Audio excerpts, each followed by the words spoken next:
اگر آپ کی زندگی میں سکون نہیں، رزق میں برکت نہیں اور دل بے چین رہتا ہے تو یہ بات آخر تک ضرور سنیں۔ مولا علی فرماتے ہیں، انسان کی سب سے بڑی طاقت اس کا صبر اور سب سے بڑی کمزوری اس کی جلد بازی ہے۔ آج ہم اکثر چاہتے ہیں کہ سب کچھ فوراً مل جائے، کامیابی بھی، رزق بھی، عزت بھی، لیکن ہم یہ بھول جاتے ہیں کہ اللہ کا نظام صبر کے ساتھ جڑا ہوا ہے۔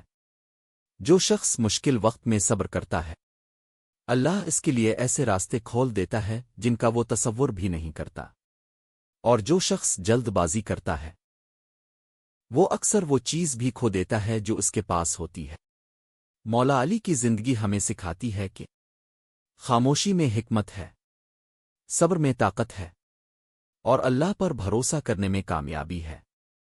اگر آج آپ کسی مشکل سے گزر رہے ہیں تو یقین رکھیں یہ وقت بھی گزر جائے گا، لیکن صبر کا اجر ہمیشہ باقی رہے گا۔ اگر آپ چاہتے ہیں کہ روزانہ ایسی حدیثیں اور اسلامی سبق آپ کی زندگی بدل دیں تو ابھی چینل کو سبسکرائب کریں، بیل آئیکن دبائیں، کیونکہ اگلی ویڈیو شاید وہ پیغام ہو جو اللہ